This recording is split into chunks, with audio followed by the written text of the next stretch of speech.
ప్రయత్నాలన్నీ ఈ గునుపడి శివాంజలి వాయిస్ కి మిమ్మల్ని ప్రేమపూర్వకంగా ఆహ్వానిస్తున్నాను. ప్రార్థన. యేసయ్యా గొప్ప దేవుడా నీకు వందనాలు. శ్రేష్టమైన జ్ఞానంతో సూటిగా తేటగా మీ ప్రజలతో మీరు మాట్లాడమని యేసు పరిశుద్ధ నామమున ఈ ప్రార్థన సమర్పించుకుంటున్నాం తండ్రి. ఆమేన్. ప్రయత్నాలండి ప్రయత్నాలు అందరూ కూడా ఈ ఛానల్ సబ్స్క్రైబ్ చేస్తున్న మీ అందరికీ నా ధన్యవాదాలు. చూసిన మీ అందరికీ షేర్ చేస్తున్న మీ అందరికీ కూడా నా వందనాలు. మీరందరూ కూడా దేవుని యొక్క సువార్త పనిలో పరిచారకులుగా పరిచర్య చేసే వారిలో ఆశీర్వాదకరమైన మేలు పొందుకునే వారిగా ఉండాలని దేవుని ప్రార్థిస్తున్నాను. నీవు నేను ప్రతి ఒక్కరము కూడా ఏం చేయాలండి? దేవుని యొక్క పనిలో పరిచారకులుగా ఉండాలి. దేవునికి స్తోత్రం. సర్వలోకములకు వెళ్ళి దేవుడు ఏం చేయమన్నారు? సర్వ సృష్టికి కూడా సువార్తను తెలియజేయమన్నారు. దానిలో భాగంగా ఈ ఛానల్ ని సబ్స్క్రైబ్ చేసుకోవడమే కాదు, షేర్ చేయడం ద్వారా దేవుని యొక్క దీవులు నీవు నీ కుటుంబం పొందుకోవాలని నేను ఆశించున్నాను. Praise the lord. ఈ రోజున ఆదాము హవ్వ చూసుకుంటే అండి, హవ్వ తన జీవితంలో ఎటువంటి శాపాన్ని తెచ్చుకునే అంశాలు మరి తెలుసుకున్నాం. ఆమె గర్భ వేదన దేవుడు హెచ్చించును. ఆ వేదనతో పిల్లల్ని కండం. అంతేకాదు మరి దేవుడు ఆమెకి ఇచ్చిన శాపాలు ఆ యొక్క ఆదికాండం 3వ అధ్యాయం 16వ వచనం ఒక్కసారి చదువుకుంటే ఆయన స్త్రీతో నీ ప్రయాసమును నీ గర్భ వేదన నేను మిక్కిలి హెచ్చించదును, వేదనతో పిల్లలను కందువు, నీ భర్తలో నీకు వాంఛ కలుగును, అతను నేను ఏలునని చెప్పాను. దేవునికి స్తోత్రం. వేదనతో పిల్లల కండమే కాదు, అంటే ఈ రోజున మరి సిజేరియన్స్ కానీ భయంకరమైన నొప్పులతో కూడిన జీవితాలు స్త్రీలు కలిగి ఉన్నారంటే ఈ శాపం ఎక్కడి నుంచి వచ్చిందండి? మరి హవ్వ మన పితృలైన వారి ద్వారా వచ్చింది. అంటే మన పితృల ద్వారా వచ్చిన ఈ శాపాన్ని పోగొట్టుకోవాలని దేవుని కృప మీద ఆధారపడినప్పుడు ఖచ్చితంగా మనకి అంటే సిజేరియన్ విషయంలోనే కానీ సుఖప్రసవం అనేది కావాలన్న స్థితిలోనే కానీ దేవుని కృప మీద ఆధారపడి రిబ్కా తనకున్న సిచ్యుయేషన్ లో గర్భవేదన అధికముగా ఉన్న స్థితిలో నాయన ఏంటి నాకు ఈ యొక్క భయంకరమైన శోధన పెనుగులాట అనేది గర్భంలో జరుగుతున్న స్థితిలో దేవుని వేడుకోవడానికి వెళ్ళినప్పుడు ఆమె గర్భవేదన దేవుడు మరి నీకేం జరగదమ్మా, నీకు సుఖప్రసవం జరుగుతుంది, నీ యొక్క గర్భంలో 2 జనపదాలు ఉన్నాయి, చక్కగా నువ్వేమి భయపడక్కర్లేదని చెప్పినప్పుడు దేవుడు శ్రేష్టమైన ప్రసవం ఆమెకు దయచేశారు. కాబట్టి ఈ రోజున ప్రసవ వేదనల సుఖ ప్రసవాన్ని కలిగి ఉండాలన్నా లేకపోతే ఆ డెలివరీ సమయంలో మరి సిజేరియన్లు అనేవి పడిన సమయంలో కూడా నీకు సహాయం అనేది అందాలని ఎవరి మీద ఆధారపడాలి? దేవుని కృప మీద ఆధారపడాలి. దేవుని కృప మీద ఆధారపడి ఆయన ధ్యానించి స్తుతించినప్పుడు ఆయన్ని మరి ఆనుకొని మన జీవితాలు కలిగి ఉంటే మనం ఎలా మరి మన జీవితాలు గట్టెక్కాలో మరి దేవుడు మన పట్ల బాధ్యత కలిగిన దేవుడుగా మనల్ని ఆ సిచ్యుయేషన్ అన్నిటి నుంచి కూడా తప్పిస్తాడు. దేవునికి స్తోత్రం. హల్లెలూయా. అంటే ఈ రోజున హవ్వ ద్వారా మన జీవితాల్లో ఏమొచ్చిందంటే వేదనతో పిల్లలకు అనే పరిస్థితి వచ్చింది. అంతేకాదు మరి ఆమె వాంఛ కలిగి ఉండేది తన భర్త మీద, అంతేకాదు భర్త పరిపాలన కిందకి రావడం కూడా జరిగింది. దేవునికి స్తోత్రం. ఆదికాండం 3వ అధ్యాయం 16వ వచనం ప్రకారం. అంటే అప్పటి వరకు కూడా ఆదాము హవ్వ ఏ రీతిగా ఉన్నారు? ఆదాము గురించి హవ్వను ఏ రీతిగా దేవుడు నిర్మించారండి? సాటి అయినా సహకారిగా ఉండడానికి. ఆదికాండం 2వ అధ్యాయం 20 మరి 21 ఈ యొక్క వచనాలన్నీ కూడా చదువుకుంటే చక్కగా ఆమెని ప్రకటనకు తీశారని, అలాగే ఆమె సాటి అయిన సహకారిగా ఉండడానికి మరి ఆమెను నిర్మించారని తెలుసుకున్నాం కదా. మరి ఇక్కడ ఈమెను చూసుకుంటే మరి సాటి అయిన సహకారిగా ఉండవలసిన ఆమె మరి భర్త మాటను నిర్లక్ష్యపరచడం ద్వారా దేవుని యొక్క మాటకు అవిధేత చూపించడం ద్వారా ఏం జరిగిందంటే నిన్ను నమ్మే పరిస్థితి ఇంకా లేదు. నీ భర్త మాటను నువ్వు వినవలసిందే. అంటే నీ భర్త పరిపాలన క్రింద నీవు ఉండాలి. అంటే ఆయన ఏది చెప్తే నువ్వు అదే చేసే విధంగా నువ్వు ఉండాలి. కానీ నీ యొక్క పెత్తనం కానీ నీ యొక్క అధికారం కానీ నీ భర్త మీద మరి చలాయించడానికి వీలు లేదనే స్థితిని హెచ్చరికను దేవుడు ఏం చేశారు? హవ్వకి ఇవ్వడం జరిగింది. దేవునికి స్తోత్రం. హల్లెలూయా. మరి ఇది కూడా మన మేలు కొరకు మంచి కొరకు అనే చెప్పవాలండి. ఈ రోజున మరి స్త్రీలు అనేవారు చూసుకుంటే మరి ఎప్పుడు కూడా ఇంట్లోనే ఉంటారు, లేకపోతే ఏదైనా చిన్న చిన్న జాబ్లు అలాంటివి చేసుకుంటారు. మరి ఆనాటి కాలంలో చూసుకుంటే అనేక మంది మరి ఇళ్ళకే పరిమితం అయిపోయి ఈ బిడ్డలను చూసుకోవడం, ఇంటి పనులు చేసుకోవడం వీటిలోనే మరి వారి జీవితాలు గడిచిపోయి. కానీ నాగరికత అభివృద్ధి చెందిన తర్వాత మరి స్త్రీలు కూడా చదువుకోవడం ద్వారా మరి వారు కూడా ఉద్యోగాలు చేస్తూ ఉన్నారు. దేవునికి స్తోత్రం. అది కూడా మంచిదే. కానీ ఈ రోజున ఎంత టెక్నాలజీ అభివృద్ధి చెందినా, ఎంత ఉన్నతమైన పొజిషన్ లో నీవు ఉన్నా సరే, మరి ఒక మంచి ఉన్నతమైన ఉద్యోగాన్ని కలిగిన ఒక మంచి ఆఫీసర్ అనే పొజిషన్ లో నీవు ఉన్నా, లేకపోతే ఎట్టి శ్రేష్టమైన జాబ్ చేస్తున్నా సరే, మరి ఒకవేళ అట్టి జాబ్ లో లేకుండా తక్కువ స్థితిలో ఒక పని మనిషిగా ఉన్నా, లేకపోతే ఒక సహాయకురాలుగా ఉన్న స్థితిలో కలిగిన భార్యవైనా సరే, భర్తవైనా సరే, ఈ రోజున నువ్వేం చేయాలి? భార్య అయితే భర్తకు లోబడాలి, భర్త అయితే ఏం చేయాలి? భార్యను ప్రేమించాలి. ఇది క్రీస్తు ద్వారా దేవుడు మనకిచ్చిన గొప్ప ఆశీర్వాదము. దేవునికి స్తోత్రం. హల్లెలూయా. ఎఫెసీ పత్రిక చదువుకుంటే చక్కగా భార్య మరి భర్తకి లోబడాలి, భర్త ఏమో భార్యని ప్రేమించాలన్న సత్యాలు చక్కగా మనకి వివరించబడతాయండి. దేవునికి స్తోత్రం. రాబోయే రోజులు అవన్నీ కూడా వివరించకుండా ఈ రోజున మరి భార్య మరి మీకు లోబడాలని మీరు ఏం చేయాలి? భర్తలని మీరందరూ కూడా భార్యని ప్రేమించాలి. భార్యలైన వారందరూ కూడా మీరు భర్తకి లోబడాలంటే మీరు ఏం చేయాలి? భర్త మాటకి విధేయత చూపించాలి ఖచ్చితంగా. అంటే నా ఇష్టము, నా పెత్తనం, నా నా నాకు నచ్చినట్టు చేస్తానంటానికి వీల్లేదు. మనందరము కూడా మనం భర్త పరిపాలన క్రిందకొస్తాం. అంటే మనకి మన ప్రతి పరిస్థితి కూడా తెలుసా అంటే తెలియదనే చెప్పాలి. ఈ రోజున పురుషుడు అన్నవాడు అనేక ప్రాంతాల్లో, ప్రదేశాల్లో, అనేకమైన పట్టణాల్లో, సంఘంలో, సమాజంలో ప్రతి ఒక్క వ్యక్తి యొక్క మనస్తత్వాలు తెలుసుకున్న వ్యక్తిగా అనేకమైన ప్రాంతాల్లో సంచరిస్తూ ఉద్యోగం నిమిత్తమో, వ్యాపారాల నిమిత్తమో, జాబ్ నిమిత్తమో వారు సంచారం చేస్తూ అన్ని విషయాల్లో కూడా అవగాహన కలిగి ఉంటారు. కాబట్టి జ్ఞానం కలిగిన స్త్రీలైతే మనం ఏం చేయాలి? జ్ఞానవంతురాలు తన ఇల్లు కట్టుకోవడం అంటే భర్త మాటకు లోబడి, అంటే నా భర్త అన్ని విషయాల్లో కూడా మరి అనుభవంతోనే చెప్తారు అన్న స్థితిని కలిగి ఉండి మనం ఏం చేయాలి? మనకు భర్తకు తెలియకుండా ఏ కార్యాన్ని కూడా ప్రారంభించకూడదు. భర్తకు తెలియకుండా మరి అవిధ నిర్లక్ష్యపరిచింది కదా, మరి అపవాది చోటు ఇవ్వడం ద్వారా ఏం జరిగింది?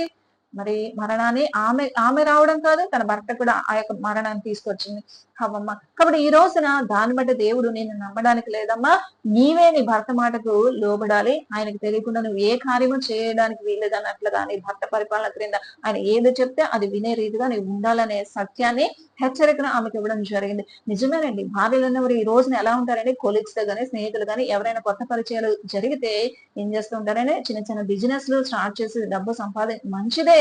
కానీ నీ భర్తకు తెలియకుండా చేస్తున్నావా?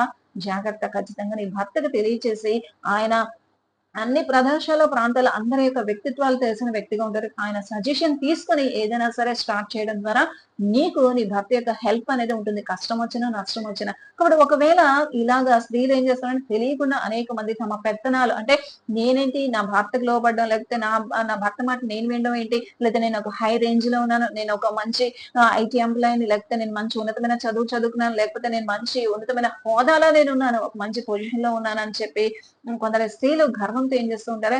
కొలీగ్స్ తోనో, స్నేహితులు వ్యాపారాలు స్టార్ట్ చేస్తారు. మరి భర్త తెచ్చిన సంపాదన అంతా తీసుకువెళ్ళి మరి భర్తకు తెలియకుండా ఆ యొక్క బిజినెస్ లో పెడతారు. దానిలో మరి ఆ యొక్క బిజినెస్ లో వచ్చిన నష్టం ద్వారా వారు అవమానాలు పొందడమే కాదు, ఈ విషయం భర్తకు తెలిసే నాటికి ఏం జరుగుతుందంటే భర్త మరి ఆయన కూడా నిందలు పడే స్థితిలోనికి రావడం జరుగుతుంది. అందుకనే ఈ సిచ్యుయేషన్ అదే దీని ద్వారా కుటుంబంలో ఏం జరుగుతుంది? కలహాలు ఏర్పడతాయి. ఇది నాకు తెలియకుండా నువ్వు ఎందుకు చేసావు అని చెప్పి మరి భర్త మనల్ని నిందించే వరగా ఉండకూడదు. మనం ఏం చేయాలంటే ప్రతిదీ కూడా భర్త పరిపాలన క్రిందకి మనం వచ్చాం కదా, భర్తకు తెలియచేసి, అంటే నేను ఈ వ్యాపారం చేయాలనుకున్నా, లేకపోతే నా స్నేహితులతో, నా బంధువులతో, నా కొలీగ్స్ తో ఇది చేయాలని, అది మీకు ఇష్టమైతే నేను చేస్తానని చెప్పి మనం పర్మిషన్ తీసుకోవడం దేవుని యొక్క చిత్తమైన దేవునికి స్తోత్రం. అంటే మనం ఆయన పరిపాలన క్రిందకి వచ్చాం కాబట్టి సంఘంలో, సమాజంలో ఆయనకు ఒక వ్యక్తిత్వం ఉంటుంది, గౌరవం ఉంటుంది. అంతేకాదు ఆయన అనుభవంతో కూడిన కొన్ని విషయాలను మనకు చెప్తారు కాబట్టి మనం భర్త యొక్క మాటలు విని ఆ ప్రకారంగా మనం ఏవి చేయాలనుకున్నా సరే ఆ కార్యాలు ప్రారంభించడం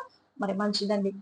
అదే మరి దేవుని యొక్క అంటే ఇక్కడ దేవుని యొక్క ముఖ్య ఉద్దేశం ఏంటంటే నీకు తెలిసి తెలియక బలహీనురాలైన ఘటన కాబట్టి మీరు మరి అపవాది యొక్క మాటలకు మోసపోయే స్థితి కలిగి ఉంటారు కాబట్టి మీరు మీ భర్తలకు తెలియకుండా ఏది చేయకూడదు అన్న సత్యాన్ని, ఆ హెచ్చరిక మనందరికీ హవ్వమ్మ ద్వారా మనందరికీ కూడా దేవుడు ఇవ్వడం జరిగింది. దేవునికి స్తోత్రం. హల్లెలూయా. కాబట్టి స్త్రీలైన మనం అందరము కూడా ఏ రీతిగా ఉండాలి?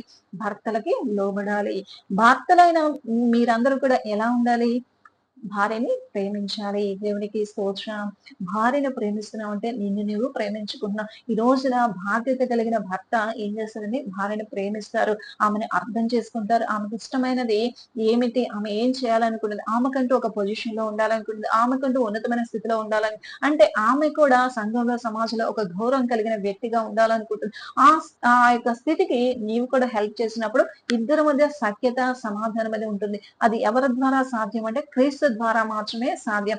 క్రీస్తు లేకుండా మరి మరి ఇవన్నీ కూడా సాధ్యం అంటే అసాధ్యమనే చెప్పాలి. అపవాది మన మధ్య మరి మరి ప్రవేశించి ఏం చేస్తుంది? నువ్వు ఎక్కువ, నేను తక్కువ, లేకపోతే నువ్వు ఈ రోజున హై రేంజ్ లో ఉన్న భార్య అనుకుంటది నా భర్త నాకన్నా తక్కువ ఉద్యోగం చేస్తున్నాడు, ఆయనకి నేను లోబడేది అని అనుకుంటున్నావా? జాగ్రత్త. మనం ఎంత హై రేంజ్ లో ఉన్నా సరే మన భర్తకి మనం లోబడాలి. దేవుని పరిపాలన క్రింద మనం ఉన్నాం కాబట్టి ఖచ్చితంగా మన భర్తకి మనం లోబడాలి. అంతేకాదు మరి హై రేంజ్ లో ఉన్న భార్యని మన భార్య మరి ఎంతో అందగత్తే, లేకపోతే మరి ఎంతో ధనం సంపాదిస్తుంది, లేకపోతే మంచి పొజిషన్ అని ప్రేమించడం కాదు గాని, ఒకవేళ నీ భార్య పని మనిషి అయినా సరే, ఒక సహాయకురాలుగైనా సరే, ఒక ఏదో ఒక పని చేసుకొని బ్రతికే ఆహ్, ఒక కార్మికురాలుగా ఉన్న భర్త అయినా సరే, భార్య అయినా సరే ఏం చేయాలి? ఆ స్థితిలో ఉన్న వారిని కూడా ప్రేమించాలి, లోబడాలి. భర్త ప్రేమించాలి, భార్య లోబడాలి. అంటే తక్కువ స్థితిలో ఉన్నా, తక్కువ స్థాయిలో ఉన్నా, ఎక్కువ స్థాయిలో ఉన్నా ఒకరికొకరు ప్రేమించుకోవాలి, ఒకరికొకరు లోబడాలి. ఇట్టి జీవితం అనేది ఎవరి ద్వారా వస్తుంది? క్రీస్తును కలిగిన జీవితాలు. ఎవరైతే క్రీస్తుని అంగీకరిస్తారో, క్రీస్తు ప్రేమను కలిగి ఉంటారో, మరి మనకన్నా ఎవరు కూడా ఎక్కువ కాదు, తక్కువ కాదు. మన ఇద్దరము కూడా సమానమే. కాబట్టి భర్త పరిపాలన కింద మనం ఉండాలి. భర్తకు అంటే భర్త మాట వినకుండా ఏది చేసినా, ఇగో నా ఇష్టం లేకుండా నువ్వు చేసావు కదా, ఈ నష్టాన్ని కొని తెచ్చావు అనే నిందలు మనం పడకుండా ఉండాలి. మనం ఏం చేయాలి? భర్త మాటకు లోబడాలి. ఆయనకు తెలియకుండా ఏ కార్యము కూడా చేయకూడదు. కాబట్టి ఈ రోజున మనమందరము కూడా దేవుని యొక్క సత్యాలు తెలుసుకుంటున్నాం. అంటే హవ్వమ్మ ద్వారా మన జీవితంలో దేవుడు ఇస్తున్న హెచ్చరిక. మరి వేదనతో పిల్లలు కనే స్థితి కానీ, గర్భవేదన ఎక్కువ అవ్వడం కానీ, మరి సుజనులు పడడం అనే స్థితిలో నువ్వు వేదన పొందితే దేవుని కృప మీద ఆధారపడు. ఆయన ఆయన శ్రేష్టమైన కృప నీకు సుఖప్రసవాన్ని ఇస్తుంది. ఆ సిజేరియన్ సమయంలో నీకు సహాయం చేస్తుంది. అంతేకాదు, ఒకవేళ నీవు నీ భర్తను ఎదిరించే స్థితిలో నీ యొక్క పెత్తనం నీ యొక్క భర్త మీద మరి సాగాలనే స్థితిలో ఉన్నావా? జాగ్రత్త. నిన్ను భర్త యొక్క పరిపాలన క్రింద మరి దేవుడు చేశారే కానీ నిన్ను నమ్మినందుకు మరి నీవు ఆ యొక్క మరణాన్ని కొని తెచ్చావు. కాబట్టి దేవుడు మనల్ని అందరినీ కూడా ఏం చేస్తే భర్త యొక్క పరిపాలన క్రిందకి తీసుకొచ్చారు. కాబట్టి భర్తకు తెలియకుండా ఏ కార్యము చేయడం దేవుని యొక్క చిత్తము కాదు. కాబట్టి సాటి అయిన సహకారిగా దేవుడు నేను చేసినప్పుడు భర్తని అడిగి ప్రతి విషయంలో కూడా ఆయన సలహా మేరకు అనుభవం కలిగి ప్రతి విషయంలో ఉంటారు కాబట్టి. అంటే అనేక మంది భార్యలు అంటుంటారు, మా భర్త త్రాగుబోతు, తిరిగిబోతు, లేకపోతే ఇటువంటి వారి మాటలు కూడా వినాలా అంటే ఖచ్చితంగా మరి ఈ విషయంలో ఏం చేస్తారంటే చక్కగా ప్రార్థించి ప్రభు సన్నిధిలో నాయన నా భర్తను మార్చి నా భర్తను ఆ వ్యసనాల నుంచి విడిపించు, ఆయనకు కూడా జ్ఞానమును దయచేయండి, నా కుటుంబానికి కావాల్సిన పోషణ కానీ, నా కుటుంబానికి కావాల్సిన ఆధారం కానీ మీరు చూపించండి. దేవుని కృప మీద ఆధారపడి భర్త ఎంత త్రాగుబోతైనా ఎన్ని విషయాలు ఎలా ఉన్నా సరే భార్యకి మరి ఎప్పుడు కూడా మేలు చేయాలనే ఉంటారు. కాబట్టి ఆయన యొక్క సలహా మేరకు అంటే కొన్ని ఆయనకు తెలిసేలా చేసినప్పుడు మన మీద ఏ నిందా పడదు. కాబట్టి మనం ఆయన పర్మిషన్ తో మరి ఏ పనైనా ప్రారంభించినప్పుడు మనకి నిందలో మనల్ని రావు. ఒకవేళ మనం నష్టపోయినా సరే ఆ నష్టంలో పోనీలే ఏం అవ్వలేదు, మరలా స్టార్ట్ చేసుకుని మరలా ఆశీర్వాదకరమైన జీవితం చూడొచ్చు అనే సపోర్ట్ మన భర్త ద్వారా వస్తుంది. కాబట్టి ఆయనకు తెలిసేలాగా ఏ కార్యమైనా చేస్తే నీవు నేను దేవుని యొక్క దీవెన ఆశీర్వాదం పొందుకుంటాం అనే సత్యాలు ఈ రోజున దేవుడు మనతో మాట్లాడుతున్నారు. కాబట్టి ఇవన్నీ కూడా మీ జీవితాలు అనుసరించండి, దేవుని యొక్క దీవెనలు పొందుకోండి. క్రైస్తల దేవునికి స్తోత్రం, హల్లెలూయా. ప్రార్థన. యేసయ్యా గొప్ప దేవుడానికి వందనాలు, స్తోత్రములు నాయన. సాటి అయిన సహకారిగా ఉండవలసిన స్త్రీ ఎప్పుడైతే భర్త మాట నిర్లక్ష్యపరిచిందో నాయన, భర్త పరిపాలన క్రిందకి హవమ వచ్చిన రీతిగా నాయన మేమందరము కూడా భర్త మాటకు విధేయత చూపించాలనే సత్యాన్ని మీరు మాకు తెలియజేస్తున్నారు. నిజమే నాయన, మేము జ్ఞానం లేని వారుగా ఉన్నాం, బలహీనులుగా ఉన్నాం. కాబట్టి జ్ఞానవంతురాలుగా ఉండాలంటే మా భర్తలకు మేము లోబడే వారికి తెలిసే విధంగా ప్రతి కార్యమును కూడా చేయడం దేవుని యొక్క చిత్తము ఉద్దేశమైనది. కాబట్టి ఆ రీతిగా మా స్త్రీలందరినీ కూడా మీ శ్రేష్టమైన జ్ఞానంతో నింపమని, మీరే మహిమ ఘనత ప్రభావం పొందుకోమని, మీ కృప మా అందరికీ కూడా తోడేలాగా సహాయం చేయమని యేసు పరిశుద్ధ నామమున ప్రార్థన సమర్పించుకుంటున్నాం తండ్రి. ఆమేన్. ప్రైజ్ ది లార్డ్ అండి.